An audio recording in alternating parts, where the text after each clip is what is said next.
ابراہیم علیہ السلام کے پاس آیا، ابراہیم ایک خواب کے سہارے بیٹے کو ذبح کرنے جا رہے ہو، اللہ کو راضی کرنے کے اور تھوڑے طریقے ہیں؟ تو حضرت خلیل اللہ نے پتھر اٹھا کے اس کے جو ہے وہ مارا، کہا ہٹ جا، میرے پاس ایک اسماعیل ہے، 1000 اسماعیل بھی ہوتے قربان کر دے۔ یہ وہی جگہ ہیں۔ پھر حضرت اسماعیل کے پاس آیا تو انہوں نے بھی یہی بات کہی، کہا کہ ماں کی ممتا بڑی کمزور ہوتی ہے۔ تو حضرت ہاجرہ کے پاس آ گیا، کہا کہ شہزادہ کدھر ہے؟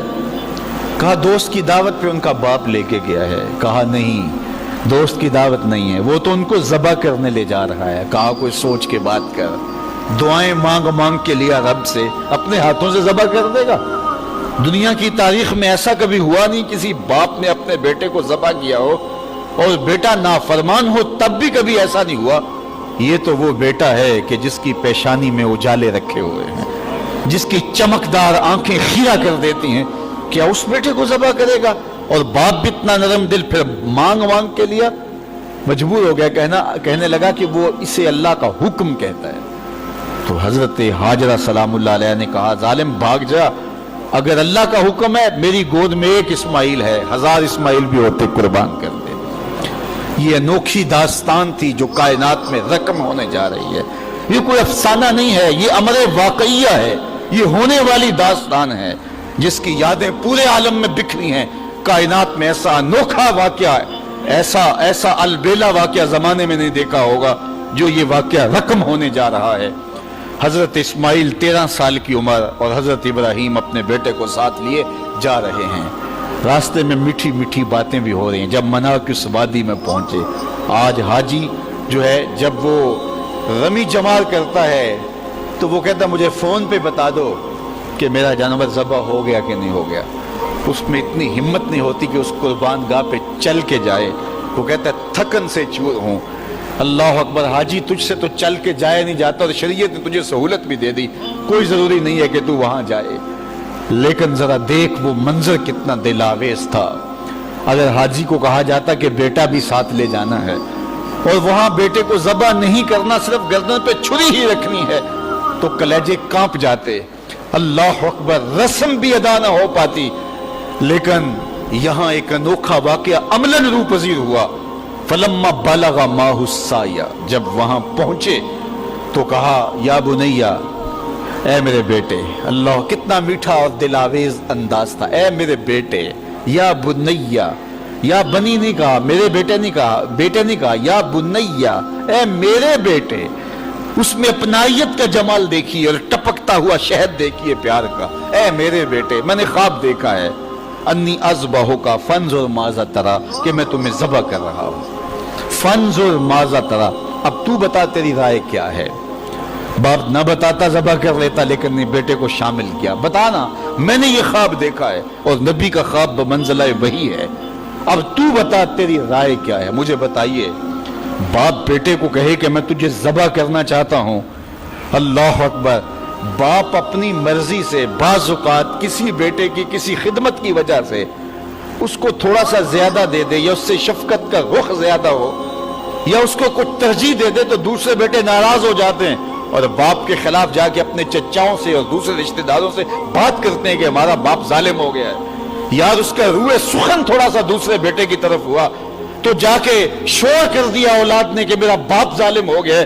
لیکن ذرا یہاں کہانی دیکھیے، باپ کیا بول رہا ہے، بیٹا میں تجھ کو ذبح کرنا چاہ رہا ہوں، فانظر ماذا تری، مجھے بتا تیری رائے کیا ہے۔ تو بیٹا کیا جواب دیتا ہے؟ کائنات میں ایسا منظر نہیں دیکھا ہوگا۔ بیٹا خاموش ہو جاتا، سر جھکا لیتا، یہ بھی بڑی بات تھی، امتثال امر تھا۔ بیٹا کہتا جی جس طرح آپ نے دیکھا میں تو کچھ نہیں کہہ سکتا، یہ بھی امتثال امر تھا۔ بیٹا کہتا ٹھیک ہے آپ کر لیجیے جو آپ نے کرنا ہے، تو یہ بھی امتثال امر تھا۔ لیکن جو بیٹے نے کہا، کائنات نے ایسا منظر یہ بھی نہیں دیکھا ہوگا۔ بیٹے نے یہ نہیں کہا ہاں کر لیجئے، بیٹے نے یہ نہیں کہا کہ خاموشی اختیار کر لی، گردن جھکا لی۔ ذرا دیکھیے، بیٹے نے کہا یا آباتے، باپ نے کہا تھا نا یا بنیا، اے میرے بچے، اے میرے بیٹے۔ تو جب یہ بات سن لی کہ میں تجھے ذبح کرنا چاہتا ہوں، تو بیٹے کا لہجہ تبدیل نہیں ہوا۔ اللہ اکبر، آج بیٹا ہو تو کہے باپ ہو سفاک ہو، لیکن اس کے باوجود لہجہ کہ یا آباتے، اے میرے ابو۔ ذرا اس سے شہد ٹپکتا ہوا دیکھیے، اور اس سے خدمتگاری کا جذبہ دیکھیے، یا آباتے، اے میرے ابو. آگے کیا ہے؟ یا آباتے فعل ما تومر، ابو ذبح کیا ہے؟ جو بھی کرنا ہے کرو. یا آباتے ذبح نہیں کہا، اے ابو ذبح کر دیجئے. ذبح کا جواب ذبح میں دیا جاتا نا، لیکن بیٹا 2 قدم آگے بڑھ گیا. یا آباتے فعل ما تومر، ابو ذبح کیا ہے؟ جو بھی کرنا ہے کیجئے. باقی رہی بات میری، یہ کام آسان تو نہیں کہ گردن پہ چھری چلے اور میں تڑپوں نہ، لیکن اللہ کی مدد ہو تو یہ مشکل بھی دی ستاجدونی انشاءاللہ من الصابرین. آپ دیکھیں گے رب نے چاہا تو صبر کر کے دکھاؤں گا، تڑپوں گا بھی نہیں. باپ رسی بھی ساتھ لے گیا تھا، چھری بھی ساتھ لے گیا تھا، چھری نکالی. یہ کوئی قصہ نہیں، یہ کوئی افسانہ نہیں ہے، یہ حقیقت اور امر واقعیہ ہے. چشم فلک نے پہلی مرتبہ یہ منظر دیکھا. آج حوریں بھی دیکھ رہی تھی، غلمان و رضوان بھی دیکھ رہے تھے، فرشتے بھی جھک جھک کے دیکھ رہے تھے. مالک قیامت آنے والی ہے. کہا تمہیں بتانا چاہتا ہوں، تم کہتے تھے انسان کو خلیفہ بنا رہے، سجدے تو ہم کرتے ہیں، عبادتیں تو ہم کرتے ہیں، یہ تو لڑائی کرے گا، دھینگا مشتی کرے گا. اب دیکھو میرے بندے کی ادا کو، میرے بندے کی اطاعت اور فرما برداری کے رنگ بھی دیکھو. اللہ اکبر. باپ نے بیٹے کو لٹایا، رسیوں سے بدن جکڑ لیا، ہاتھ میں چھری پکڑی ہے. اللہ اکبر.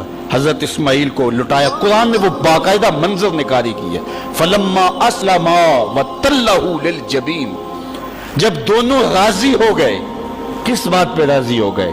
کہ فلاں نمبر کی گاڑی خرید لیں، فلاں کوٹھی اور فلاں بنگلہ خرید لیں؟ نہیں، دونوں راضی ہو گئے. باپ ذبح کرنے پہ راضی ہو گیا اور بیٹا ذبح ہونے پہ راضی ہو گیا. اسلام اسے کہتے ہیں فلما اسلما. یہاں لفظ جب دونوں نے رضا کر لی، طے کر لیا، دونوں نے سر جھکا لیا. الاسلام گردن نہادن، اسلام کا معنی گردن رکھ دینا. تو دونوں نے جب گردنیں رکھ دی اللہ کے حکم پر، باپ ذبح کرنے پہ تیار ہو گیا اور بیٹا ذبح ہونے پہ تیار ہو گیا. سینے میں دل رکھنے والے ہو، بیٹے کا ذبح کے لیے تیار ہو جانا چھوٹی بات نہیں تھی، لیکن باپ کا اپنے ہاتھوں سے بیٹے کو ذبح کرنا یہ اس سے بھی بڑی بات تھی. یہ تماشائے لبے بام نہیں تھا. لیکن آج زمانہ اس منظر کو دیکھ رہا ہے. منا کے سیاہ پہاڑوں میں یہ کہانی رقم ہونے جا رہی ہے. باپ نے ہاتھ میں چھری پکڑی اور بیٹے کو لٹایا. قرآن بتاتا ہے فلما اسلما، جب دونوں راضی ہو گئے، وتلہ للجبین، اور باپ نے بیٹے کو پیشانی کے بل لٹایا.